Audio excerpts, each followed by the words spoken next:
Novel یارم، جس کی writer ہے سمیرہ حمید، اس کی یہ 12ویں یعنی 12 ایپیسوڈ ہے، اور مجھے تو بہت شدت سے انتظار ہے کہ کب واپس سے عالیان اور امرا ایک دوسرے سے بات کرنے لگیں گے اور ان کی یہ لڑائی ختم ہوگی۔ لیکن ابھی بہت ٹائم ہے تو جلدی جلدی پڑھتے ہیں۔ تو ناول کو شروع کرنے سے پہلے چینل کو سبسکرائب ضرور کریں۔ کھیل تماشا کتاب 10 بار سے زیادہ لیڈی مہر کو سنا چکی تھی۔ ماسٹر ہالی اور رجنی نے شٹل کاک میں دیر تک راج کیا۔ لیڈی مہر کا دل ہی نہیں بھرتا تھا اس کتاب کو سن کر، اور امرا کو ایسے یاد ہو گئی تھی کہ وہ آرام سے شروع سے آخر تک تقریر کی طرح اسے سنا سکتی تھی۔ 10ویں بار تو امرا نے کتاب پکڑنے کی زحمت ہی نہیں کی تھی، ورنہ کتاب تو اسے ازبر ہو چکی تھی۔ پھر امرا انہیں ایک محبت 100 افسانے سنانے لگی۔ نہیں، اشفاق احمد کے لکھے نہیں، یونیورسٹی میں لکھے جانے والے چلتے پھرتے افسانے۔ سائی کی طرف سے تو کوئی مسئلہ نہیں ہوگا، لیکن دیپا گجرات سے ہے اور سنا ہے اس کے خاندان والے خاصے روایتی ہیں۔ انہیں اگر معلوم ہو جائے کہ دیپا ایک سیاہ فام عیسائی کو پسند کرنے لگی ہے تو مشکل سے ہی اسے ایک بھی دن یونی میں رہنے دیں۔ لیڈی مہر سر ہلاتی۔ انہیں سائی کی کہانی نے جذباتی کر دیا تھا۔ مجھے تو عالیان کی فکر ہونے لگی ہے تمہاری کہانیاں سن کر۔ امرا نے لیڈی مہر کو دیکھ کر نظریں چرا لی۔ شارلٹ بھی آنے والی ہے، فون آیا تھا اس کا۔ عالیان بھی شاید کسی نمونے کو پسند کر چکا ہو۔ وہ خاموش سی ہو گئی۔ عالیان کتنا بھی انکار کرے، میں جلد ہی اس کی شادی کر دوں گی۔ وہ کہتا ہے کامیاب بزنس مین بن جاؤں گا تو سوچوں گا، لیکن تب تک شاید میں نہ دیکھ سکوں۔ مجھے انکار تو نہیں کرے گا، لیکن میں زبردستی نہیں کرنا چاہتی۔ آپ اس سے بہت پیار کرتی ہیں نا؟ نہیں، وہ مجھ سے بہت پیار کرتا ہے۔ اس کی محبت مجھے حیران کر دیتی ہے۔ میں نے 1 سال پہلے اسے منع کیا تھا کہ مجھ سے پوچھے بغیر گھر نہ آیا کرے، تو دیکھ لو، میری سالگرہ کے علاوہ کبھی مجھ سے پوچھے بغیر گھر نہیں آتا۔ وہ کچھ نہ کہے مجھ سے، میرے لیے کچھ خاص نہ کرے، مجھے خبر ہو جاتی ہے کہ میرے 10 بچوں میں سب سے زیادہ مجھ سے محبت کرتا ہے۔ دوسرے بچے احسان مند ہو کر عقیدت میں مجھ سے محبت کرتے ہیں، لیکن جب پہلی بار میں نے اسے گود میں بٹھایا اور اس کی روتی آنکھوں کو چوما تو وہ ایسے میرے سینے سے لگ گیا جیسے مجھ میں سما جائے گا، اور مجھ سے بار بار پوچھتا میں اسے چھوڑ کر تو نہیں جاؤں گی۔ اس کی ماں کے بعد میں دوسری عورت ہوں جس سے وہ بے تحاشا محبت کرتا ہے، اور مجھے یقین ہے تیسری عورت اس کی بیوی ہوگی جس پر وہ قربان ہو جائے گا۔ عالیان بہت سمجھدار ہے، لیکن بعض معاملات میں وہ بہت شدت پسند بھی ہے۔ عالیان کے ماں باپ اور خاندان؟ اس نے ہمت کر کے پوچھا۔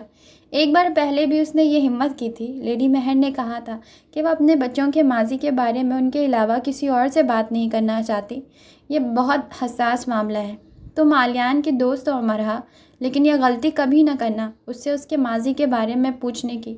ایک بار میں نے کوشش کی تھی، اس نے مجھ سے درخواست کی کہ میں اس بارے میں کبھی بات نہ کروں۔ وہ تکلیف سے گزرنا نہیں چاہتا۔ اتنے سے ذکر پر وہ کئی دن گمسم رہا تھا۔ ایک دن وہ ٹھیک ہو جائے گا، میں جانتی ہوں۔ ہر دکھ اور صدمے کے بھرنے کا اپنا ایک الگ وقت اور انداز ہوتا ہے۔ میرے لیے تو یہی کافی ہے کہ وہ اپنی زندگی میں خوش باش ہے۔ بہت مشکل سے میں نے اسے ٹھیک کیا ہے۔ جب تک وہ اور ٹھیک نہ ہو جائے، میں اور کسی کو اسے تکلیف دینے نہیں دوں گی، چاہے وہ کوئی بھی ہو۔ خاندان کے نام پر اس کے پاس صرف ایک ماں تھی جو جوانی میں ہی مر گئی۔ اب میں ہوں اس کا خاندان، اس لیے مجھے ڈر لگتا ہے کہ وہ کسی ایشیائی لڑکی کو پسند نہ کر لے۔ ذات پات اور خاندان یہ سب ایشیائی لوگوں کے لیے بہت اہم ہوتے ہیں۔ 1 سال پہلے یونی میں عالیان کا ایک دوست بنا تھا، پاکستان سے تھا، اچھا دوست تھا اس کا، لیکن جب اسے معلوم ہوا عالیان کی ماں ایک عیسائی عورت تھی تو اس نے آہستہ آہستہ عالیان سے تعلق ہی ختم کر لیا۔ کہاں وہ عالیان کو اپنی زمینوں اور باغوں کی سیر کو بلا رہا تھا۔ عالیان بہت آبدیدہ ہوا اس لڑکے کے سلوک سے۔ زمانہ جاہلیت میں جو لوگ بتوں کو پوجا کرتے تھے، جو مشرک تھے، پھر مسلمان ہو گئے، لیکن ان میں سے بہت سو کے گھر والے مسلمان نہیں ہوئے۔ تو کیا جو مسلمان ہو چکے وہ اس لیے قابل نفرت رہیں گے کہ ان کے خاندان کے لوگ ابھی بھی مشرک ہیں؟ جب عالیان چھوٹا تھا میں نے اسے بتایا کہ اس کے کاغذات میں 2 مذہب لکھے ہیں، مسلمان اور عیسائیت۔ اسے دونوں مذہب کی تعلیم دی گئی۔ میں نے اسے درخواست کی کہ وہ بالغ ہونے تک ایسا کام نہ کرے جو اسلام کی منافی ہو، اور اس نے میری درخواست مانی۔ میں نے عیسائی بچے بھی پالے امرا، لیکن میں نے ان کی مذہبی تعلیم میں کبھی اپنی خود غرضی کو آڑے نہیں آنے دیا۔ میں چاہتی تو سب بچوں کو اسلام قبول کرنے کے لیے کہہ سکتی تھی۔ وہ مجھ سے اتنے متاثر تھے کہ فوراً میری بات مان لیتے۔ وہ مجھے خدا کے بعد کا درجہ دیتے تھے، لیکن میں اپنی ذات میں چھوٹی ہو جاتی۔ میرے 2 بیٹے اسلام کی اسٹڈی کر رہے ہیں، اللہ کو منظور ہوا تو وہ اسلام قبول کر لیں گے۔ شارلٹ اور مورگن کبھی غیر مناسب لباس نہیں پہنتی، میرے لیے اتنا ہی بہت ہے۔ میری روایت میں سے کچھ کو انہوں نے اپنا لیا ہے، وہ مجھے وضو کرواتے رہے ہیں۔ میں قرآن پڑھا کرتی تو میرے پاس آ کر بیٹھ جایا کرتے، اذان پر خاموش ہو جایا کرتے۔ انہیں یاد ہوتا رمضان کب آئے گا، عید کب ہوگی، جو احادیث اور احکام انہیں سنائیں وہ انہیں یاد ہے۔ دیکھو امرا، ہم سچی محبت میں سب کچھ کر سکتے ہیں، سب، لیکن تنگ دلی، خود غرضی اور تعصب کو دل سے ختم کرنا ہوتا ہے۔ دل کو صاف کرو، پاک کرو، تو ہی محبت مقدس ہو کر اڑتی ہے۔ جیسے خدائی ہستیوں پر خدائی پیغامات نازل ہوتے ہیں، محبت بھی تو خدائی پیغامات ہوتی ہے۔ محبت حساب کتاب سے بری ہوتی ہے۔ دل میں بال برابر فرق بھی ہو تو محبت اپنا رخ بدل لیتی ہے، منہ پھیر لیتی ہے۔ اس کے ابدی قیام کے لیے وجود کو پاکیزہ رکھنا پڑتا ہے۔ امرا خاموش تھی، اسے خاموش ہی رہنا پڑا۔ چند دنوں بعد اس نے ایک سوٹڈ بوٹڈ آدمی کو تیز آواز میں نشست گاہ میں بحث کرتے سنا۔ نشست گاہ کا دروازہ بند تھا، پھر بھی آوازیں باہر آ رہی تھی۔ کون ہے یہ؟ امرا نے سادنا سے پوچھا۔ معلوم نہیں، 1.5 سال پہلے آیا تھا، کافی بحث کر کے گیا تھا۔ پولیس بلوانی پڑی تھی بعد میں، یہ گھر کے اطراف میں گھومتا دکھائی دیا تھا۔ امرا نے رات کو لیڈی مہر سے پوچھا تو انہوں نے سختی کا ایسا تاثر دیا کہ امرا معذرت کر کے اٹھائی، یعنی دور رہو اس معاملے سے، اور امرا دور ہو گئی۔ رات کو وہ اپنے کمرے کے کھڑکی کے پاس بیٹھی پڑھ رہی تھی۔ اس نے علیان کو دیکھا، یہ پہلی بار تھا۔ اسے دیکھ کر اسے بہت برا لگا۔ اس کی سائیکل کے پیچھے ویرا بیٹھی تھی۔ شٹل کاک کے باہر اسے اتار کر وہ چلا گیا اور ذرا سی لنگڑاتی ہوئی اندر آ گئی۔ کیا ہوا تمہارے پیر کو؟ امرا نے بڑے تنقیدی نظروں سے اس کے پیر کو دیکھا۔ اسے اس کے پیر کی قطعاً کوئی فکر نہیں تھی۔ سڑک پہ گر گئی تھی، ہلکی سی چوٹ آ گئی ہے۔ تمہاری سائیکل کہاں ہے؟ آج تو میں سائیکل پر گئے ہی نہیں، تو تم واپس کیسے آئی ہو؟ ویرا نے بڑے آرام سے اسے دیکھا۔ امرا، تم نے کھڑکی سے دیکھ تو لیا ہے مجھے علیان چھوڑ کر گئے۔ امرا کو خاموش ہونا پڑا، یعنی اس کا پاؤں ٹوٹا تو اس نے علیان سے کہا کہ مجھے گھر چھوڑاؤ رات کے اس وقت، اور وہ بھی آ گیا۔ رات گہری سیاہ ہو گئی اور نیند سے اڑان بھر لی۔ ساری رات آسمان سے سیاہی برستی رہی، سب کچھ اسے سیاہی کے لبادے میں ملفوف ہو گیا۔ اس کے لیے اگلی کئی راتیں سونا دوبھر ہو گیا۔ اس نے پھر ہمت کی علیان کے پاس جانے کی، دوبارہ گئی۔ اس کی پشت دیکھ کر سہم کر پلٹ آئی۔ وہ آنکھیں جو اسے دیکھ کر جگمگایا کرتی تھی، اب اسے پہچاننے سے بھی انکاری ہو جاتی تھی، تو وہ رو سی پڑتی۔ پھر ایک بار وہ اسے پکارنے کی جرات کر بیٹھی، علیان۔ وہ اپنے کسی دوست کے ساتھ بات کر رہا تھا، دوست جا چکا تو اس کی طرف پلٹا۔ اتنی دیر لگی اسے پلٹنے میں، اسے اگلی بات نہ ہو سکی، اور گھبرا کر اس نے بیگ میں ایک عدد چاکلیٹ اس کے آگے کی۔ یہ لو، میری طرف سے ٹویٹ۔ ایک لمحہ کے لیے صحیح، لیکن وہ حیران ہوا۔ میں تمہارے لیے لائی ہوں۔ امرا نے مسکرانے کی کوشش کی، جبکہ وہ رو دینے کو تھی۔ میں ٹویٹ نہیں لیتا۔ اس نے اپنا رخ موڑ لیا۔ تو مجھے دے دو، میں تو ابھی بھی لیتی ہوں۔ اس کی پشت سے وہ بولی، آواز کانپ رہی تھی، اور خود بھی۔ علیان نے ذرا سی گردن موڑ کر اس کی طرف دیکھا۔ وہ لاجواب ہو چکا تھا۔ صرف ایک لگتے کے لیے وہ پرانا علیان نظر آیا، اور پھر تیزی سے آگے بڑھ گیا، جیسے کسی بھولے بھٹکے انسان نے اسے راستے پوچھنے کے لیے روکا ہو۔ کتنا کچھ بدل گیا تھا، کتنا کچھ بدل رہا ہے۔ امرا نے اسے دور تک جاتے دیکھا، اور جب وہ نظر آنا بند ہو گیا تو وہ پلٹ گئی۔ جس وقت وہ پلٹی، اس وقت علیان نے اسے بہت دور سے خود کو مکمل چھپا کر جاتے دیکھا۔ اسے اس کے پیچھے جانے کی کوئی حاجت نہیں رہی تھی، نہ ہی وہ یہ چاہتا تھا کہ وہ اس کے پیچھے آیا کرے۔ اسے خود کو اس سے دور ہی رکھنا تھا، اور وہ خود کو دور ہی لے گیا تھا۔ لیکن رات بھر جاگنے کے بعد منہ اندھیرے وہ ہال سے نکل گیا۔ گھٹن کا یہ عالم تھا کہ اسے لگتا زمین و آسمان آپس میں مل رہے ہیں، اور وہ انہیں دونوں کے درمیان دب کر مر جائے گا۔ پہلے وہ ہال کے باغ میں آیا، اپنا سانس بحال کرنا چاہا، لیکن ایسا کر نہ سکا۔ اسے تیز تیز سڑک پر بھاگنا پڑا۔ ہر چیز اسے خوفزدہ کر رہی تھی، اس کا دم گھوٹ رہی تھی۔ وہ بھاگتا رہا، شہر کے اندر ہو کر بھی شہر سے دور نکل گیا۔ اگر وہ کسی سے بھاگ رہا تھا تو وہ کسی اس کے اندر ہی تھا، اور کسی کو وہ اپنے ساتھ لیے بھاگ رہا تھا۔ کسی ایک مارگریٹ تھی، ایک ولید بشر، ایک سسکیاں بھرتا ہوا، ایک دھتکارا ہوا وہ لوگوں سے سجا میدان حشر تھا، اور ہر طرف خون ہی خون تھا۔ مارگریٹ کی معصومیت کا، شدت کا، عقیدت کا، محبت کا آخری چیز کو کوڑیوں کے مقابل دوسرے پلڑے میں رکھی گئی تھی، اور وہ بے وزن رہی تھی۔ اس وقت اسے اپنی ذات سمیت دنیا کے کسی عجوبے میں دلچسپی نہ رہی تھی۔ اسے کسی عروج، کسی کامیابی، کسی زندگی کی چاہ نہ رہی۔ اپنی ذات کی حکمرانی میں اسے ایک غلام کی حیثیت اختیار کر لی۔ نئے جہازوں کی دریافت کے خواب پست ہوئے۔ یہ خیال ہی اسے دیوانگی لگا کہ اب وہ پہلے کی طرح ٹھیک ٹھیک زندہ رہ سکے گا۔ اس پر ہر خیال گرا گزرا سوائے موت کے خیال کے۔ اس پر وار ہونے والی چیزوں میں آگے بھی موت رہی، اور پیچھے بھی، اول بھی، آخر بھی، ضروری بھی اور اشد بھی۔ وہی سب اس کے ساتھ ہونے لگا جو مارگریٹ کے ساتھ ہوا تھا۔ اپنے بیٹے سے بے تحاشا محبت کے باوجود وہ اس کے لیے زندہ نہ رہ سکی، اور ولید بشر کے نفرت کے باوجود اس کے لیے مر گئی۔ اس میں قصور مارگریٹ کا نہیں تھا، اس میں قصور اس در فنا کا تھا جو محبت کی مٹھی میں بند ملتا ہے۔ ایک ہی رات میں در فنا اس کے وجود کی سیپی میں آن براجمان ہوا، اور وہ اس کیفیت میں آ گیا جس میں پل سے چھلانگ لگائی جا سکتی تھی، کن پٹی پر پستول رکھ دی جاتی اور ٹریگر دبانے میں تعمل نہیں کیا جاتا، سر کے بالوں کو مٹھیوں میں جکڑ کر در و دیوار سے ٹکریں ماری جاتی اور دل کے مقام پر مکے مارے جاتے ہیں۔ یہ نقطہ فنا ہوتا ہے، بس مٹ جانے کی خواہش اس کا آغاز ہوتا ہے۔ وہ قبرستان مارگریٹ کے پاس بھی گیا۔ وہ وہاں مارگریٹ کے مرنے کے بعد پہلی دفعہ خود چل کر گیا تھا۔ کڈ سینٹر میں بچوں کے قبرستان جانے کا انتظام کیا جاتا، لیکن وہ سختی سے انکار کر دیتا۔ اسے اس مارگریٹ کے پاس نہیں جانا تھا جو اب تابوت میں تھی۔ کیا تھا اگر اس ایک کمرے کے تابوت میں وہ خود کو زندہ مردہ رکھنے پر قدرت رکھ لیتی؟ اب وہ اس کے پاس آیا تو اس کے ہاتھ میں پھول نہیں تھے، آنکھوں میں آنسو بہت تھے۔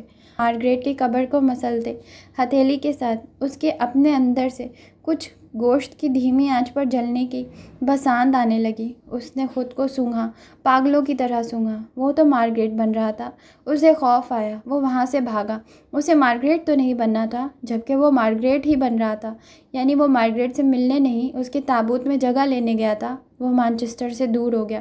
اس نے زمین کی حدوں سے نکل جانا چاہا۔ وہ بے سمت سفر کرتا رہا۔ وہ ایک ہی ٹرین میں، ایک ہی نشست پر دن بھر رات بھر بیٹھا رہتا۔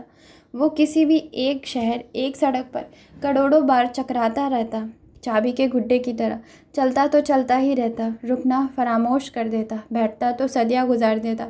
وہ فیصلے کی کیفیت میں نہ تھا، وہ آر تھا نہ پار، بس وہ گم ہو چکا تھا، اور خود کو ڈھونڈنے کی رتی برابر کوشش نہ کرتا ہوا عالیان تھا، جسے اس پر سب آشکار ہو چکا تھا اور وہ سب انجان بھی تھا۔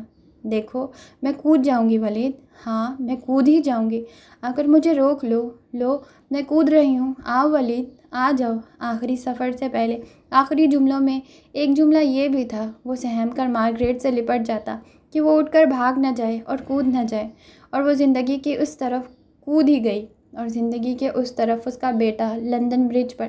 مارگریٹ کو لندن برج پسند تھا۔ ان دنوں کی آخری تصویر وہیں کی تھی۔ کود جانے کا خیال اس کے ذہن میں بھاگ دوڑ رہا تھا۔ وہ ایک بینچ پر بیٹھا تھا۔ تم یہاں بیٹھو، میں تمہارے لیے کھانے کو کچھ لاتی ہوں، ایک افراطی خاتون کی مشقت زدہ تھکی ہوئی آواز آئی۔ وہ ایک 8 سالہ بچے کو اس کے پاس بٹھا کر خود چلی گئی۔ بچہ لاغر اور بیمار سا تھا۔ ماں کو دور جاتے دیکھنے کے بعد اس نے اپنے قریب رکھے تھیلے کو کھولا اور اس میں سے کس قدر عقیدت سے 3 گھوڑوں کا گول گول گھومنے والا کھلونا نکالا۔ کھلونا کافی خستہ حال اور ٹوٹا پھوٹا تھا۔ بچے نے انگلی کو ایک گھوڑے کی اگلی ٹانگوں میں پھنسا کر اسے گول گھمایا۔ گھوڑے آگے پیچھے بھاگنے لگے۔ گھوڑے کی ٹاپوں اور ہنہنانے کی آواز کھلونے میں سے نکلنے لگی۔ بچہ ایسے مسکرانے لگا جیسے ان میں سے ایک گھوڑے پہ وہ خود سوار ہو، سب سے آگے والے پر۔ گھوڑوں کے ساتھ اس کی مسکراہٹ دوڑنے لگی۔ بچے کے ننھے سے کہکہے نے عالیہ کو متوجہ کیا، پھر اس کی جاندار مسکراہٹ نے۔ بچہ ساری دنیا سے بے نیاز گھوڑے کو دوڑا رہا تھا۔ تم انہیں دوڑانا چاہتے ہو؟ بچے نے اجنبی نظریں خود پر محسوس کر کے اسے اپنا خزانہ استعمال کرنے کی اجازت دینی چاہی۔ یہ دیکھو، یہ ایسے چلتا ہے۔ اس نے گھوڑے کی اگلی ٹانگوں کو پکڑ کر گھمایا۔ اور سنو، اس کی آوازیں کتنی پیاری ہیں، میں نے کبھی اتنی پیاری آوازیں نہیں سنی۔ تم نے بھی نہیں سنی ہوگی، کھلونا اس نے عالیان کے قریب کیا، اور یہ سب کرتے ہوئے ایسے پرجوش سا تھا کہ اجنبی اس کے کھلونے سے متاثر ہو چکا ہے۔ عالیان نے اس بچے کو ایسے دیکھا کہ ان دنوں وہ ہر چیز کو ایسے دیکھتا تھا کہ یہ سب کیوں زندہ ہیں، کیا انہیں نہیں مرنا؟ اسی پر اس کے اندر کسی قوت نے اسے اکسایا کہ وہ اس بچے سے مکالمہ کرے، اور پھر اس مکالمے پر وہ خود کو آر یا پار کرے۔ یہ قوت اتنی شدت سے اس کے اندر جاگی کہ اتنے دنوں سے ایک لفظ بھی منہ سے نہ نکالنے کی زحمت کرتے عالیان نے خود کو بولتے پایا۔ اس نے بچے کے ہاتھ سے کھلونا لے لیا۔ یہ تو ٹوٹا ہوا ہے، اس نے کس قدر صفاقی سے کہا۔ بچے کا چہرہ پھیکا پڑا اور اسے اپنی پیاری چیز کے لیے ایسے کلمات پر صدمہ پہنچا۔ نہیں، یہ بالکل ٹھیک ہے، اس نے انداز سے کہا کہ دنیا کا کوئی انسان اسے جھٹلا نہیں سکتا تھا۔ دیکھو، اس گھوڑے کی دم نہیں ہے، اس والے کا سر نہیں ہے، اور اس گھوڑ سوار کا بازو ٹوٹا ہوا ہے۔ اس بات سے اسے اور صدمہ ملا، لیکن اس نے ایسا انداز اپنا لیا کہ وہ اس بات کے خلاف بھی ڈٹ کر دکھا سکتا تھا۔ اسے فرق نہیں پڑتا، یہ گھوڑے پھر بھی دوڑتے ہیں، اس نے اس انداز میں ہنس کر کہا کہ جیسے وہ عالیان پاگل ہو۔ عالیان پاگل ہی تھا، وہ بچے کی بات پر سن ہو گیا۔ اسے فرق نہیں پڑتا، یہ گھوڑے پھر بھی دوڑتے ہیں۔ یہ گونج اس کے کانوں کے پردوں سے کہیں اندر آ گئی، بہت دور تک۔ بچے نے جو فلسفہ اپنا رکھا تھا وہ فلسفیوں کے بس کی بات نہ تھی۔ اگر ان سب گھوڑوں کی ٹانگیں ٹوٹ جائیں، سر بھی، اور سب گھوڑا سوار مر جائیں تو… اس کی آواز کانپ رہی تھی۔ یہ پھر بھی دوڑیں گی، میں انہیں دوڑا لوں گا اور گھوڑ سوار کو مرنے نہیں دوں گا۔ بچے نے انقلاب برپا کر دینے والی انقلاب کے سے انداز میں ہاتھ کی مٹھی کو ہوا میں لہرا کر کہا۔ یہ دیکھو، اس نے ایک گھوڑ سوار پر انگلی رکھی۔ یہ ٹوٹ کر گر چکا تھا، تمہاری زبان میں مر چکا تھا، میں نے اسے گھوڑ سوار کی پیٹھ پر رکھ کر باندھ دیا۔ تم غور کرو گے تو بھی تمہیں وہ باریک مضبوط دھاگا دکھائی نہیں دے گا جس میں اس گھوڑ سوار کو باندھا ہے۔ کرو غور، ڈھونڈے دھاگوں کو۔ عالیان نے غور کیا، وہ دھاگے کو نہیں ڈھونڈ سکا۔ بچہ اس معاملے میں اپنے فن کی بلندیوں پر رہا تھا۔ میں نے کہا نا، میں گھوڑ سوار کو مرنے نہیں دوں گا، میں انہیں زندہ رکھنا جانتا ہوں، یہ گھوڑے کی پیٹھ پر ہمیشہ موجود رہیں گے۔ بچے نے آخری مور کا سر کر لینے والے سپہ سالار کی آواز کی کھٹک کی طرح کھنک کر کہا۔ میں نے کہا، میں گھوڑ سوار کو مرنے نہیں دوں گا، میں انہیں زندہ رکھنا جانتا ہوں۔ یہ فکر عالیان کے اندر آسمان پر نکلنے والی دھنک کی طرح پھیل گیا، اور اس کی چابی یہ بھی ٹوٹی ہوئی ہے۔ اس کے اندر چھپ کر بیٹھے پرانے عالیان نے دعا کی کہ کاش بچہ اسے لاجواب کر دے۔ بچے نے فاتح کی سر بسجود ہوتی مسکراہٹ کو اپنے ہونٹوں پر سجا لیا۔ اس کی چابی ہے میرے پاس، جو کبھی نہیں ٹوٹے گی، یہ دیکھو۔ اس نے وہ انگلی جو گھوڑے کی ٹانگوں میں اڑس کر انہیں دوڑا رہا تھا اٹھائی۔ یہ اس کی چابی ہے، میں ہوں اس کھلونے کی چابی، کہہ کر اس نے گھوڑے کو اس عظیم چابی کے ذریعہ پھر سے دوڑایا، اور مایوسی کے میدان میں امید کے گھوڑے دوڑنے لگے۔ اس نے اسے لاجواب کر دیا تھا۔ سیپی نے منہ کھولا اور فنا کو اگل دیا، کیونکہ انسان پر یہ جائز نہیں کہ اپنے اندر وہ اسے جگہ دے۔ اسے عام فنا کا چشمہ اس پر حرام کیا گیا ہے، حرام تر۔ ایک بچہ بھی جانتا ہے ٹوٹے ہوئے کھلونوں کو کیسے چلایا جائے۔ میں اس کی چابی۔ گھوڑ سوار مقابلے کے جوش سے للکار اٹھے۔ گھوڑے کو ٹاپو کے نے دلدلی جنگلوں کو بھی پچھاڑ ڈالا، ان پر آسمان سوار تھے۔ وہ انسان جو بزدلی اور کم ہمتی کے سمندر کو بھی پاٹ جاتے ہیں۔ گھوڑے کو گرنے نہ دو، گھوڑ سوار کو مرنے نہ دو۔ اقوال یاد کر کے زندگی گزارنے کی کوشش۔ مارگریٹ کو کوئی کاش یہ فلسفہ سکھا دیتا، اور اب وہ زندہ ہوتی، اس کا بیٹا پل کے دہانے پہ نہ بیٹھا ہوتا۔ جو انسان روتا ہے وہ آسمانی فرشتوں کو رنجیدہ کر دیتا ہے۔ فرشتے کیوں رنجیدہ ہوتے ہیں ماما؟ انسانوں کو رونے کے لیے نہیں بنایا گیا، اس پر اشراف ہونے کا تاج سجایا گیا ہے۔ اس تاج کو سجا کر انسان روئے گا تو رنجیدہ ہی رہے گا نا۔ انہوں نے انسان کی تخلیق دیکھی ہے، اور وہ کیسے فراموش کر سکتے ہیں کہ انسان کو علم و حکمت عطا کی گئی ہے جو انہیں نہیں دی گئی۔ اگر انسان وہ منظر دیکھ لے جب کائنات کا رب اس کی تخلیق کرتا ہے اور نطفے میں جان ڈالتا ہے اور اسے پروان چڑھاتا ہے اور لوح پر اس کا نام لکھتا ہے اور رشتوں کو اس بندے کے لیے ذمہ داریاں سونپی جاتی ہیں، تو انسان صرف اور صرف اپنے مقصد حیات کے لیے جد و جہد کرے۔ وہ دکھ پر صبر کرے، نعمت پر شکر کرے، وہ زندگی کو بامقصد بنانے کو بندگی جانے۔ رتبوں میں سب سے پہلا رتبہ تخلیق میں لائے جانے والے کا ہوتا ہے، اور ہر تخلیق پا جانے والے کو اس رتبے پر فخر و شکر کرنا چاہیے۔ ماما مہر نے اسے گود میں بٹھا کر کہا تھا۔ اسے یہ یاد تھا، ارے وہ تو بھول گیا تھا، تبھی اس حالت میں یہاں بیٹھا تھا۔ زندگی میں جو جذبہ آپ کو برباد کرنے لگے، اس جذبے سے دور ہو جائیں، کیونکہ انسان کو یہ نہیں بھولنا چاہیے کہ اس کی تخلیق کا فیصلہ خدا نے کیا ہے۔ وہ اپنا خدا خود نہیں بن سکتا، خود کو برباد نہیں کر سکتا۔ بچے کی پیشانی چوم کر آلیان وہاں سے اٹھ آیا۔ اسے مارگریٹ نہیں بننا۔ اس کے پیچھے بچہ گھوڑا دوڑ رہا تھا، سانس بجا رہا تھا، کیونکہ اس کو کھلانے کی چابی وہ خود تھا، اور گھوڑ سوار اس وقت تک نہیں مریں گے جب تک وہ چابی سلامت تھی۔ زندگی کھیل نہیں، زندگی میدان ہے، ابد کا میدان، اور ابد کی زندگی کے لیے گھوڑے گرنے نہ دیں، گھوڑ سوار کو مرنے نہ دیں۔ یہ فرض ہے، ورنہ انسان اشرف ہونے کا شرف کھو دیتا ہے۔ یہ حقیقت ہے۔ وہ مانچسٹر واپس آیا تو رات ہو چکی تھی۔ وہ اپنی جاب پر ہارڈ راک آ گیا۔ مجھ سے کچھ نہ پوچھنا، کال نے اس کی آ کر گردن دبوچ لی تھی۔ دوبارہ ایسے غائب نہ ہونا، اسے گھونسا جڑ کر اس نے چلا کر کہا تھا، اور آج رات کال اسے زبردستی سڑک پر گھسیٹ لایا تھا۔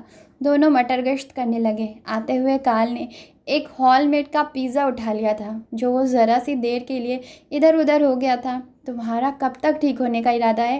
پیزا کو سونگھ سونگھ کر کھاتے اس نے بھرے ہوئے منہ سے پوچھا۔ میں ٹھیک ہوں۔ تم اپنے ٹھیک ہونے کے بارے میں مجھ سے زیادہ نہیں جان سکتے۔ جب تم چھوٹے تھے تب تم ایسے رہا کرتے تھے۔ ٹھیک ہے، ابھی میں پورا ٹھیک نہیں ہوں۔ چلو پھر یہ بتاؤ، پورے ٹھیک کب تک ہو جاؤ گے؟ زندگی ایک عجیب مضمون ہے کال۔ بالکل نہیں، زندگی ایک خالی مضمون ہے۔ یہ مضمون پڑھا جانے والا نہیں، لکھا جانے والا ہے۔ اسے ہم لکھتے ہیں۔ یہ زندہ دل ہوگا، رنگین یا کامیاب، یہ ہم طے کریں گے۔ یہ مشکل ہوگا، بیکار یا فضول، یہ بھی۔ اس کا عنوان ہم ہے۔ میں کال، تم آلیان۔ مجھے دیکھو، کیا تم نے مجھے کبھی روتے ہوئے دیکھا ہے؟ میں نے خود کو خود کبھی روتے نہیں دیکھا۔ سینٹر میں جس دن تم سے شرارت کی تھی، تمہاری رونی صورت دیکھ کر کی تھی۔ تم جیسے تھے ویسے بچے مجھے پسند نہیں تھے۔ تم میرے مزاج کے بچے نہیں تھے۔ جانتا ہوں، میری سمجھ میں نہیں آ رہا میں تمہارے ساتھ اتنا اچھا کیوں بن رہا ہوں۔ پر سنو، ایک دن چرچ میں سروس کے بعد فادر نے مجھے روک لیا۔ میں خاموش اور اداس رہا کرتا تھا۔ کافی چھوٹا تھا میں اس وقت۔ وہ کئی بار مجھے سمجھا چکے تھے کہ زندگی کا ایسے اداس ہو کر نہ گزارو۔ اس دن انہوں نے میرے سامنے ایک گلاس توڑا۔ گلاس گر کر ٹکڑے ٹکڑے ہو گیا۔ انہوں نے مجھ سے پوچھا کہ کیا میں ان ٹکڑوں کو پر ننگے پاؤں چلنا چاہوں گا۔ میں نے انکار کر دیا۔ انہوں نے کہا، دکھ ٹوٹا ہوا گلاس ہے، کرچیاں اور ٹکڑے، ان پر چل کر ہم خود کو زخمی کر سکتے ہیں۔ بس جو ہو چکا اسے بدلا نہیں جا سکتا۔ گلاس ٹوٹ چکا ہے، اب کچھ نہیں ہو سکتا۔ ٹوٹے ہوئے گلاس کو اٹھاؤ اور اس کو باہر پھینک دو۔ اس کی کرچیوں پر خود کو گھسیٹتے رہنے کی کوئی ضرورت نہیں۔ یہ کم عقلی اور بیوقوفی ہے، جبکہ انسان سے عرفہ توقعات وابستہ کی جاتی ہیں۔ کال سارا پیزا کھا چکا تھا اور خالی ڈبہ ڈسٹ بن ڈھونڈ کر اس میں ڈال چکا تھا۔ یہ سب باتیں کر کے میں نے یہ ثابت کر دیا کہ میں تم سے زیادہ سمجھدار اور بہادر ہوں۔ آلیان خاموش ہی رہا۔ اگر تم اس کی وجہ سے اپسیٹ ہو تو میں اسے یونیورسٹی سے نکلوا بھی سکتا ہوں، کال نے سنجیدگی سے کہا۔ اور تمہیں اس کی ٹویٹ لے لینی چاہیے تھی، لے کر مجھے دے دیتے۔ کسے نکلوانے کا کہہ رہے ہو؟ امرہا کو۔ کال کو حیرت ہوئی اس کے انداز پر۔ کون امرہا؟ کال خاموش اسے دیکھتا رہا، پھر کندھے اچکا دیے۔ کون امرہا؟ دلچسپ۔ تم کس بارے میں بات کرنا چاہ رہے ہو کال؟ ٹھیک ہے، یاد یہیں ختم، بلکہ سب ختم۔ پھر تم پہلے جیسے کیوں نہیں ہو رہے؟ ایسا لگتا ہے تمہاری کھال میں کوئی اور چل پھر رہا ہے۔ کال نے اس کے ناک کی چٹکی لی۔ آلیان کے کھال میں آلیان ہی ہے۔ آلیان نے اس کے دونوں کانوں کو ایک ساتھ مروڑا۔ خود کو دھوکہ دے رہے ہو؟ ایک دوڑ ہو جائے، آلیان نے پیشکش کی۔ کال نے جاندار کہا لگایا۔ بات بدل رہے ہو؟ 4 3 2 آلیان نے انگلی اٹھائی۔ 1 کال چلایا اور بھاگ کھڑا ہوا۔ آلیان بھی۔ اب بس یہی حل تھا، بھاگتے پھرنا، آنکھیں میچ لینا، کانوں میں انگلیاں ٹھوس لینا، راستہ بدل لینا، غیر حاضر ہو جانا، غیر ہی بنے رہنا۔ مشکل تھا، مشکل سے ہی ہونا تھا۔ ابھی ان کی دوڑ ہال سے ذرا دور ختم ہی ہوئی تھی اور کال جیت گیا تھا کہ ایک پاؤں میں اپنا ایک میں کسی دوسرے کا جوتا پہنے شاویز کال کے سامنے آیا۔ اتفاق سے اس کے دائیں ہاتھ میں باکسنگ گلوز تھا۔ میرا پیزا تم نے کھایا ہے، وہ باکسنگ رنگ میں آیا۔ نہیں، تم سے کس نے کہا؟ کال پر سارے جہاں کی معصومیت سجی۔ تمہارے چمکیلے ریکارڈ نے۔ اب شرافت سے میرا پیزا واپس کر دو۔ کال نے پورا جبڑا کھول دیا۔ دیکھو، کیا اس میں سے تمہارا پیزا ہو کر گزرا ہے؟ شاویز نے منہ پھیر لیا اور ناک پکڑ لی۔ یہ باکسنگ گلوز تم دیکھ رہے ہو نا؟ اور تم جانتے ہو عامر خان میرا پسندیدہ باکسر ہے۔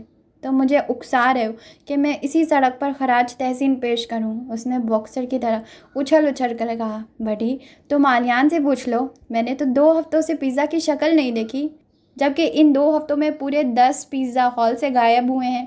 شاویز نے دائیں ہاتھ کو لہرا کر کہا۔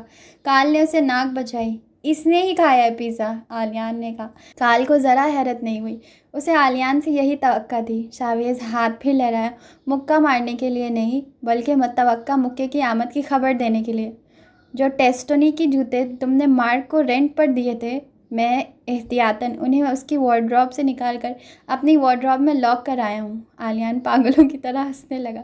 اب کال، تم کیا کرو گے؟ کال خاموش تھا، شاویز کو دیکھنے لگا۔ اس کے جوتا پیزا سے مہنگے تھے۔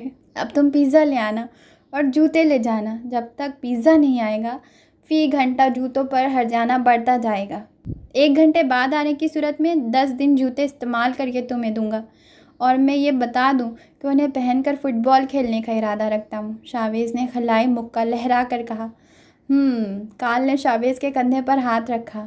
پچھلے ہفتے تم نے جیری کو اپنا ہینڈی کیم استعمال کے لیے دیا تھا۔ جیری اتنا لاپرواہ ہے کہ اسے اسٹڈی ٹیبل پر ہی رکھتا ہے، کال نے تیزی سے کہا اور ہال کی طرف دوڑ لگا دی۔ جب تک شاویز کو بات سمجھ آئی، تھوڑی سی دیر ہو چکی تھی۔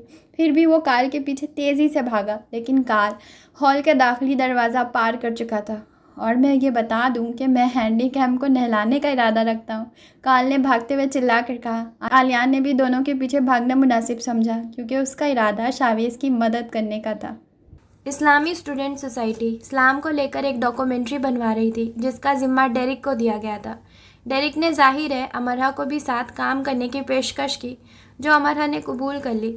ڈاکومنٹری کا موضوع مختلف مذاہب کے اسٹوڈنٹ کے خیالات جاننا تھا، جو وہ اسلام کے لیے رکھتے تھے۔ ڈیرک اور اس نے مل کر سوالات لکھے۔ انہیں کم سے کم 40 اسٹوڈنٹ سے سوال نامے کے جوابات لینے تھے۔ ڈاکومنٹری کا دورانیہ 20 منٹ تھا۔ ریکارڈنگ کے لیے انہوں نے مختلف اسٹوڈنٹ سے رابطے کر لیے۔ کچھ ریکارڈنگ یونیورسٹی کیمپس میں کی جانی تھی، کچھ یونی کے باغ میں، اسٹوڈنٹ ہالز، اور کچھ قریبی کیفے اور سڑک پر۔ ریکارڈنگ شروع ہوئی تو تقریباً سب نے ہی ان کے ساتھ تعاون کیا۔ اپنے خیالات کے اظہار کے لیے وہ آزاد تھے، اور وہ آزادانہ ہی اظہار کرتے تھے۔ کچھ اسٹوڈنٹ کے تاثرات کافی منفی اثرات لیے ہوئے تھے کہ ہمارا سختی سے اپنے لب بیچ لیتی۔ اسلام کو لے کر اتنی غلط فہمیاں پروان چڑھ چکی ہیں، اس کا اسے اندازہ نہیں تھا۔ مغربی لوگ حالات سے باخبر رہتے ہیں، یہ ایک سچ ہے، لیکن اس سے بھی بڑا سچ وہ میڈیا ہے جو انہیں اپنی مرضی کے جھوٹ دکھاتا ہے۔ ایک اسلامی ملک پاکستان میں میڈیا کی لگامیں کسی ہاتھ میں نہیں تو کسی دوسرے ملک کے بارے میں کیا کہا جا سکتا ہے؟ سب سے بڑی حقیقت تو یہ ہے کہ اسلام کے خلاف جتنی بھی غلط فہمیاں یا پروپیگنڈا ہو چکا ہے، اس کو لے کر مسلم امہ نے کوئی لاہ عمل نہیں بنایا۔ جو بنایا ہے وہ بہت کمزور ہے۔ ہونا تو یہ چاہیے کہ مسلم امہ مل بیٹھ کر اس بارے میں سوچے اور کچھ کرے، کچھ تو، کہ اسلام پر لگے دہشت گردی کے الزام سے چھٹکارا حاصل کیا جائے۔ لیکن ہو یہ رہا تھا کہ سب بیٹھتے تو ہیں، لیکن مل کر نہیں۔ شخصی سطح پر بہت کچھ کیا جا رہا ہے، لیکن ایک قوم کی حیثیت سے کچھ بھی نہیں۔ یہی وجہ ہے کہ وہ سیاہ دھبا دن بہ دن پھیلتا ہی جا رہا ہے۔ گھروں میں بیٹھے، ہاتھ میں فون لیے، ہم صرف اسلام کے خلاف ہونے والے پروپیگنڈا کے خلاف لمبے لمبے کمنٹس ہی کر سکتے ہیں، یا مختلف گروپس اور پیجز پر لڑ سکتے ہیں۔ یہ ہے ہمارا سارا کا سارا جہاد، اور یہ ہے ہماری اسلام کے حق میں جنگ۔ کافی کے مگ سے کافی پیتے، اسلام سلام کرتے، اسلام کے حق میں پوسٹ شیئر کرتے، تصویریں اپلوڈ کرتے، اگر زیادہ ہو تو پروفائل پکچر تبدیل کر لیتے۔ اسلام کے لیے خدمات تمام ہوئی، لاگ آف ہو گئے اور سو گئے یا ٹی وی آن کر لیا۔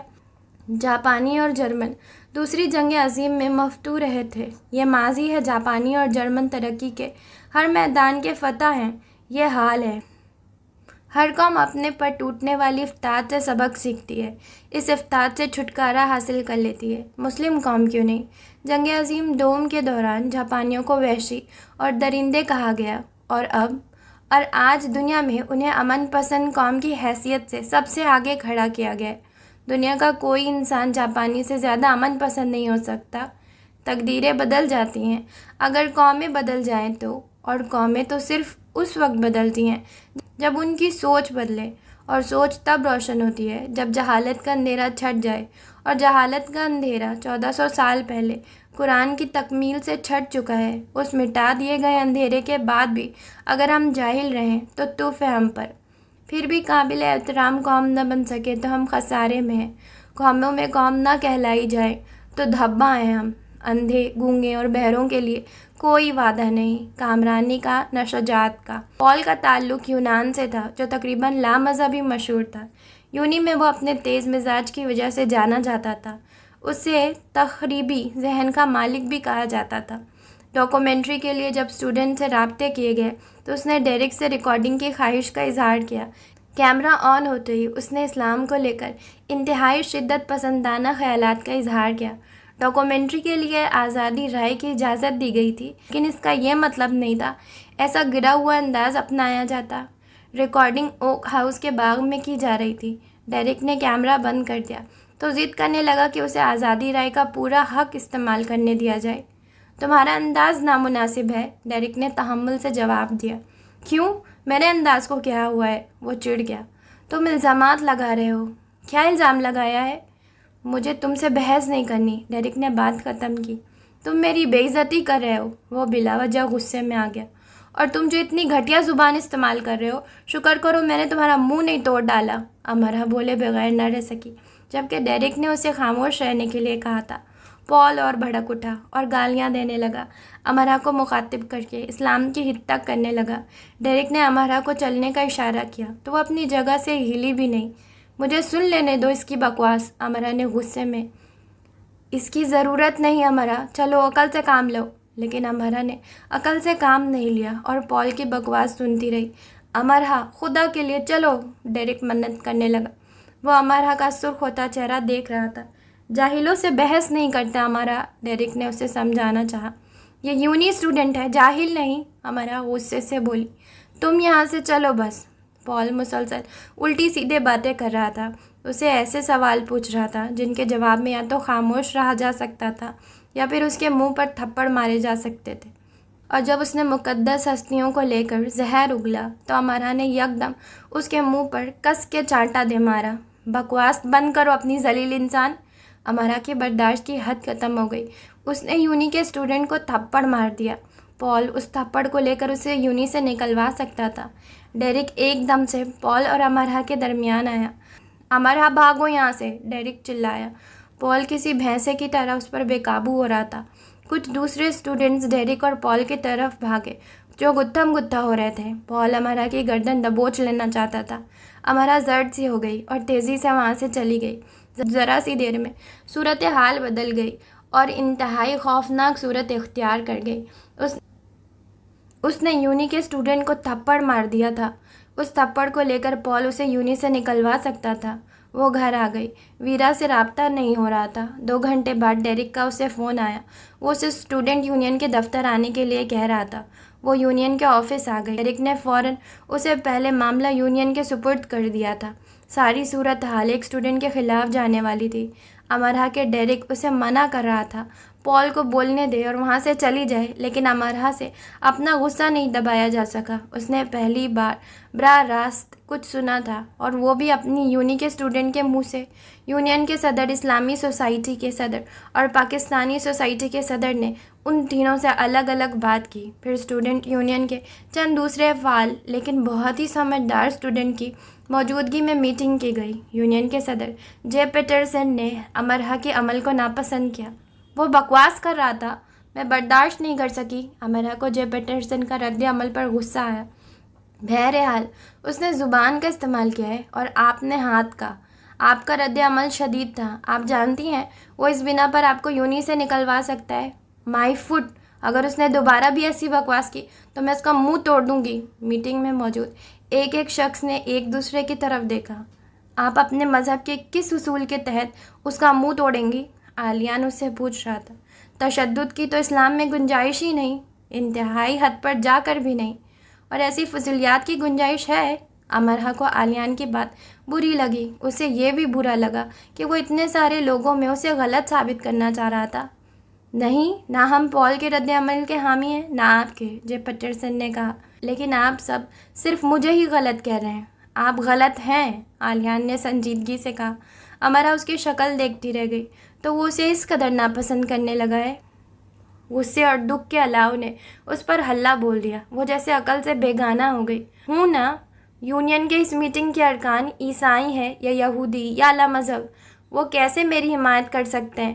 ایک مسلمان کو کیسے ٹھیک کہہ سکتے ہیں؟ امرہ کا دماغ واقعی کام کرنے لگا تھا۔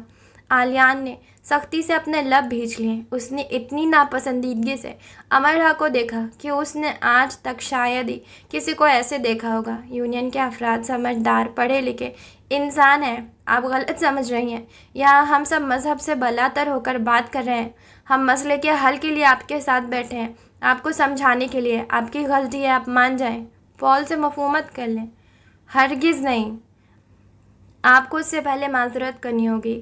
آپ کر لیں، وہ بھی کر لے گا، ورنہ اس معاملے کو ہم یونی انتظامیہ کے پاس جانے سے نہیں روک سکتے۔ جو ہوگا میں دیکھ لوں گی، پر میں اس سے معذرت ہرگز نہیں کروں گی۔ ٹھیک ہے، یہ معاملہ یونی انتظامیہ کے پاس ہی جانا چاہیے۔ پھر مس امرہ کا یونی سے چلے جانا ہی بہتر ہے۔ یہ عالیان کی خرخت آواز تھی، جسے سن کر امرہ بلبلا اٹھی۔ ہاں، وہ اس سے شدید نفرت ہی تو کرنے لگا تھا۔ میٹنگ بغیر کسی نتیجے کے برخاست ہوئی۔ امرہ نے اسٹوڈنٹ یونین سے باہر نکلتے عالیان کو جا لیا۔ تو تم مجھ سے اتنی نفرت کرنے لگے ہو کہ مجھے ایسے یونی سے نکلوانا چاہتے ہو؟ میں تمہیں نکلوا رہا ہوں؟ تم نے جے پیٹرسن سے کہا ہے؟ ہاں، میں نے کہا ہے، اور ٹھیک کہا ہے، مجھے یونی سے نکل جانا چاہیے۔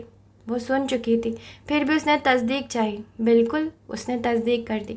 امرہ جہاں کی تہاں کھڑی رہ گئی۔ اتنی نفرت اب اس سے۔ تم مسلمان ہوتے تو تمہارے دل پر بھی چوٹ لگتی۔ صرف نام رکھ لینے سے اور چند کتابیں پڑھ لینے سے کوئی مسلمان نہیں ہو سکتا۔ جس طرح کی بکواس اس نے کی تھی، وہ قتل کیے جانے لائق تھا۔ عالیان کے رویے پر بھڑک کر امرہ نے اس پہ گہری چوٹ کی۔ عالیان نے بہت صبر سے امرہ کو دیکھا، جیسے کسی جاہل کو علم کی نظر سے جانچا۔ ایسے کتنے قتل ہوئے تھے اس دور میں جس میں محمد صلی اللہ علیہ وسلم پر پتھر برسائے گئے؟ وہ سوال کر رہا تھا اور امرہ اس کی شکل دیکھ رہی تھی۔ بتاؤ، جواب دو۔ جب ان کے جوتے خون سے بھر گئے تھے، انہیں برا بھلا کہا جا رہا تھا۔ جب وہ اپنی قوم کے پاس واپس آئیں تو انہوں نے اپنی قوم کو کیا حکم دیا تھا؟ ملیا میٹ کر دو ان لوگوں کو جنہوں نے مجھے برا بھلا کہا ہے، ان کی اینٹ سے اینٹ بجا دو۔ کیا کوئی ایسا حکم دیا تھا انہوں نے؟ غصے میں بھڑک جانے والوں میں سے ایک کے پاس اس کا جواب نہیں تھا۔ کیا اس عورت کے ہاتھ کاٹ دینے کا حکم دیا جو ان پر گند پھینکا کرتی تھی؟ ایک اللہ کا پیغام پھیلانے والے کے سامنے جب مشرک جاہل اللہ کو برا بھلا کہتے اور مذاق اڑاتے تو کیا وہ غصے میں بھڑک کر ایک ایک کا منہ توڑ دیا کرتے تھے؟ جو اللہ کے نبی تھے، جو تم سے زیادہ اللہ کے قریب تھے، کیا وہ یہ کہا کرتے تھے؟ ساری دنیا میں اسلام کا تماشا تم جیسے بھڑک بھڑک جانے والے مسلمانوں نے بنایا۔ تم مسلمان ہو نا، اسلام کو مانتی ہو نا، پھر غصے میں بھڑکنے کی وجہ؟ غصہ تو حرام ہے نا، ہر حلال میں حرام۔ حرام کا مطلب حرام۔ کبھی حرام کو حلال ہوتے دیکھا ہے؟ کسی بھی صورت میں، کسی بھی ماحول میں غصے میں برا بھلا کہنا، گریبان پکڑ لینا، تشدد کرنا، یہ کون سا مذہب ہے جس کی تصویر اٹھا کر تم دنیا کو دکھا رہی ہو؟ تم نبی کے نام پر جان دینے کو تیار ہوگی اور لینے کو بھی تیار ہوگی، لیکن اس نبی جیسے بننے پر تیار نہیں ہوگی۔ اسلام اینٹ کا جواب پتھر نہیں ہے مس امرہ، بالکل نہیں۔ اسلام اینٹ کا جواب برداشت ہے، تحمل ہے، صبر ہے، حکمت ہے، اور سب سے بڑھ کر خاموشی ہے۔ اسلام گالی کا جواب گالی نہیں، درگزر ہے۔ کیا تم نے درگزر کیا؟ کس نبی نے کب درگزر سے کام نہیں لیا؟ کب خاموشیاں اختیار نہیں کی؟ نبیوں کے لیے سب سے زیادہ صبر، خاموشی اور حکمت کے احکامات اترے ہیں۔ نبیوں نے یہی درس اپنی امت کو دیے ہیں۔ تم کس نبی کو مانتی ہو؟ تم کس مذہب کی پیروکار ہو؟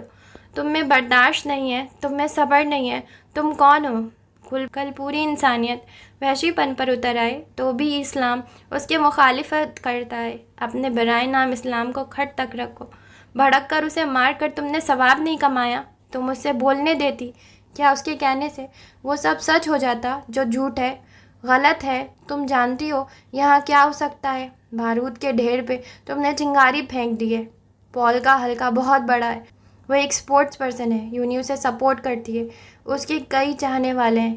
یا ان سب سپورٹرز کو ملا کر اس نے تمہارے خلاف یعنی اسلام اور مسلمانوں کے خلاف ایک محاذ کھڑا کر لینا تھا۔ عرب اور افریقہ کے مسلمان اس معاملے میں بہت حساس ہیں، وہ بھی ایک محاذ بنا لیتے، ایک ایسی جگہ جہاں مسلمان بھی ہیں، عیسائی بھی ہیں اور دیگر مذاہب کے لوگ بھی ہیں۔ یہاں مذہبی آگ بھڑک اٹھتی۔ مانچسٹر یونی دنیا کی امن و پسند یونیورسٹیوں میں سے ایک ہے، لیکن پھر بھی یہ امن پسند نہ رہتی۔ تمہاری ذرا سی غلطی کا نقصان کتنا بڑا ہوتا تم اندازہ بھی نہیں لگا سکتی۔ تم ایسی صورت میں تمہارا یہاں سے چلا جانا ہی ٹھیک ہے۔ تو کیا اس نے ٹھیک کیا؟ امرا کی آواز رند گئی۔ اس نے غلط کیا۔ بہرحال زبان سے مسلمان تم ہو، اچھائی کی توقع تم سے تھی، اس سے نہیں۔ یونی انتظامیہ اس معاملے کو دیکھے تو شاید تم دونوں کو یونی سے نکال دے، کیونکہ تمہیں یونی رکھنے کی صورت میں مذہبی گروپس بننے کا خطرہ برقرار رہے گا، جبکہ یونی کو ہر حال میں اپنے ماحول کو تعصب سے پاک رکھنا ہے۔ یہ ایک درسگاہ ہے جہاں دنیا بھر سے لوگ آتے ہیں پڑھنے کے لیے۔ ایک ایسی درسگاہ میں آ کر اگر تم تحمل اور برداشت کا مظاہرہ نہیں کر سکتی تو بہتر ہے گھر چلی جاؤ۔ تو تمہاری یہ خواہش ہے کہ میں گھر چلی جاؤں؟ نہیں امرا، ہم یہاں ذاتی معاملات پر بحث نہیں کر رہے۔ اگر تمہیں کوئی بات نہیں سمجھ آتی تو بہتر ہے میرا وقت ضائع نہ کرو۔ جب جے پیٹرسن نے مجھے فون کیا تو مجھے نہیں پتا تھا اس معاملے میں تم بھی شامل ہو، ورنہ میں خود کو اس معاملے سے دور رکھتا۔ لیکن اب اگر مجھے یہ محسوس ہوا کہ معاملہ بگڑ سکتا ہے تو میں یونی سے تمہیں نکلوانے کے لیے پرزور سفارش کروں گا۔ میں یونی اسٹوڈنٹ کے درمیان مذہبی چپکلش نہیں دیکھ سکتا۔ یہ کہہ کر وہ چلا گیا۔ کہ سب باتیں ٹھیک تھیں، ایک بات تو بالکل ٹھیک تھی کہ وہ امرا کو واقعی نہیں جانتا۔ اس کے ہونے سے نہ ہونے سے اسے کوئی فرق نہیں پڑتا تھا۔ وہ جاب پر نہیں گئی اور سڑکوں پر مٹر گشت کرتی رہی۔ رات ہو گئی اور رات سے اور رات۔ جے پیٹرسن کو اس نے فون کر دیا۔ وہ پال سے مفاہمت کے لیے تیار تھی۔ مانچسٹر کی ایک ایک چیز کو جو اسے اچھی لگا کرتی تھی اسے زہر لگ رہی تھی۔ اس کا دل کہیں دور بھاگ جانے کو چاہ رہا تھا، کہیں چھپ جانے کو، کہیں بھی موجود نہ ہونے کو۔ وہ یہ سمجھنے سے قاصر تھی کہ اسے خود کے ساتھ کیا کر لینا چاہیے۔ کشتی کے پیندے میں ہوئے سوراخ کے مانند وہ سمندر کے کھارے پانی سے خود کو بچا لینے پر قادر نہ رہی تھی، اور وہ تو اس پر بھی قادر نہیں رہی تھی کہ کسی طرح سے اس سوراخ کو ہی بند کر ڈالے۔ تو اسے ڈوب ہی جانا چاہیے۔ اگر یہی طے تھا تو اسے زیادہ مچلنا نہیں چاہیے، پرسکون رہنا چاہیے۔ لیکن اس سے یہ بھی تو نہیں ہو رہا تھا۔ وہ داخلی طور پر ایک مشکل دور سے گزر رہی تھی، اور اس کا الزام وہ صرف اپنے سر نہیں لے سکتی تھی کہ سب اس کی وجہ سے ہوا ہے اور اس میں سراسر اسی کا قصور ہے۔ وہ جے پیٹرسن کے پاس موجود تھی۔ میں سارے معاملے کو ختم کرنا چاہتی ہوں۔ ڈاکومنٹری پر فی الحال کام نہیں ہوگا، یا آپ لوگ اسے ریلیز نہیں کریں گے۔ اس سارے معاملے سے آپ کسی کو آگاہ نہیں کریں گے، اپنے قریبی ساتھیوں کو بھی نہیں، ورنہ نتائج کے ذمہ دار آپ ہوں گے۔ آپ کسی کو کسی صورت یہ نہیں بتائیں گے کہ پال نے کیا کیا کہا۔ دا مانچسٹر ٹیب یا کسی بھی دوسرے اخبارات تک یہ بات کسی بھی صورت نہیں جانی چاہیے۔ آپ بالکل خاموش رہیں گی۔ کوئی کچھ بھی پوچھے گا تو آپ لا علمی کا اظہار کریں گی۔ پال چاہتا ہے آپ اس سے معذرت کریں۔ پہلے معذرت وہ کرے گا کیونکہ پہل اس نے کی تھی۔ ٹھیک ہے، کل آپ اپنی پہلی کلاس لینے کے بعد یہاں آ جائیے گا۔ جے پیٹرسن سے ملنے کے بعد امرا آلیان سے ملنے اس کے ڈپارٹمنٹ آئی، لیکن وہ اسے نہ ڈھونڈ سکی۔ چنانچہ وہ سائیکل سٹینڈ کے قریب کھڑی ہو گئی اپنی کلاسز لے کر۔ جب وہ اپنی سائیکل کے پاس آیا تو وہ فوراً اس کے پاس آ گئی۔ میں اپنے تلخ رویے کے لیے معذرت چاہتی ہوں آلیان۔ جے پیٹرسن نے مجھے بتایا ہے کہ معاملہ ختم ہو چکا ہے۔ آلیان نے اس سے ٹھیک ویسے ہی بات کی جیسے پیٹرسن نے امرا سے کی تھی۔ میں اس معاملے کی نہیں، تمہاری اور اپنی بات کر رہی ہوں۔ تمہاری اور میری کوئی بات نہیں ہے جسے کہا جائے۔ سائیکل نکال کر وہ آگے بڑھ گیا اور اس پر بیٹھ کر اتنی شدت سے پیڈل گھمایا جیسے کسی پرانے صدمے کو نئے انداز سے دفع کرتا ہو۔ امرہ نے غصے میں اس پر طنز کیا تھا کہ وہ لامذہب ہے یا صرف نام کا مسلمان ہے، لیکن نام کا مسلمان وہ نکلا یا خود امرہ کو خدشہ رہا تھا کہ وہ حرام فوڈ کھاتا رہا ہوگا، اور امرہ حرام کی قسم غصے میں کئی ہزار بار مبتلا ہو چکی تھی۔ وہ ہاتھ سے کھانے والے کو ہی حرام کہتی تھی، اور اس حرام کا کیا جو غصے کی غیبت اور چغلی کی صورت وہ کئی بار کھا چکی تھی۔ اسے اپنے مسلمان ہونے پر فخر تھا، لیکن یہ کیسا فخر تھا جو صرف نام کا تھا۔ لیڈی مہر کا کہنا تھا کہ وہ چاہتا تو اپنی ماں کا مذہب اپنا سکتا، لیکن اس نے باپ کا مذہب اپنایا۔ اس پر کوئی زبردستی نہیں کی گئی تھی۔ بالغ ہونے کے بعد اختیار اس کے ہاتھ میں تھا اور اس نے اسلام کا انتخاب کیا۔ وہ ایک عام مسلمان نہیں ہے، لیکن امرہ نے اسے عام بھی نہیں سمجھا تھا۔ وہ ایک عیسائی عورت کا بیٹا ہے، یورپ میں پلا بڑھا ہے، اس کے باپ کا اتا پتہ نہیں تھا۔ اس کے ساتھ دوستی کی جا سکتی ہے، رشتہ داری نہیں۔ وہ خوبصورت ہے، لائق فائق ہے، سمجھدار ہے، بردبار ہے، لیکن پھر بھی پاکستانی معاشرے میں صفر ہے، کیونکہ اس کی ماں عیسائی تھی اور اس کا باپ سوالیہ۔ اس کے آگے پیچھے کوئی نہیں۔ اسے ایک مسلمان عورت نے پالا ہے اور اس کی پرورش ایک بے سہارا بچوں کے سینٹر میں ہوئی ہے۔ صرف ان چند باتوں سے مانچسٹر کا ٹاپر صفر ہو جاتا ہے۔ اس نے ٹھیک کہا امرہ، اسلام گالی کا جواب گالی نہیں ہے۔ دادا امرہ کو سمجھا رہے تھے۔ آلیان کو صرف ایک یونی فیلو ثابت کر کے اس نے دادا کو ساری بات بتا دی۔ میں بھی غلط نہیں تھی دادا، جو میں نے سیکھا ہے دیکھا ہے میں نے یہ کیا۔ میں نے اپنے گھر میں کبھی ایسے باتیں نہیں سنی۔ کیسا تحمل اور کیسی بردباری! یاد ہے اماں ابا کیسے لڑا کرتے تھے؟ تم اماں ابا اور ماحول کو چھوڑو، بتاؤ کیا میں نے تمہیں یہ سب نہیں سکھایا؟ میں نے تمہیں بردباری اور تحمل پیدا کرنے کی کوشش نہیں کی۔ جب تم مانچسٹر جا رہی تھی تو میں نے تم سے کہا تھا کہ امرہ دوسروں کے لیے مثال بننا، کہ تم اب اکیلی نہیں، اپنے ساتھ اپنے ملک و مذہب کا نام لیے جا رہی ہو۔ تمہارا ایک غلط قدم تمہاری قوم پر انگلی اٹھائے گا۔ تم نے کتنی بار مجھ سے کہا کہ دادا روسی بہت سخت جان ہوتے ہیں، جبکہ روسیوں کے نام پر صرف تم ایک ویرا کو جانتی ہو۔ تم نے کہا جرمن بہت صلح جو اور امن پسند ہوتے ہیں، جبکہ تمہارا صرف ایک ہم جماعت جرمن ہے۔ پال بھی تم ہی سے سارے مسلمانوں کو تشبیہ دے گا۔ تم خاموشی سے چلی آتی تو کہتا بے شک خود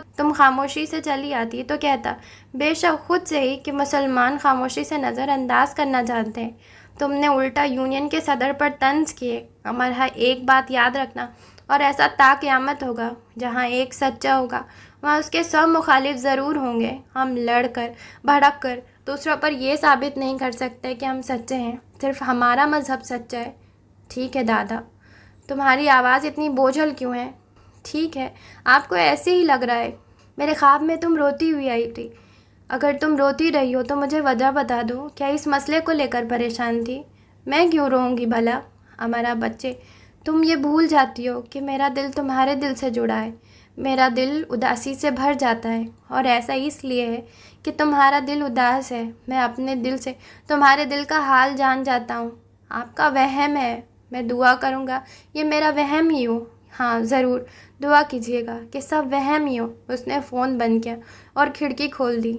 اگر دل ایک دوسرے دل سے جڑ جائے تو سب معلوم ہوتا رہتا ہے، سب، لیکن اگر وہ جڑ جائے تو ہی نہ۔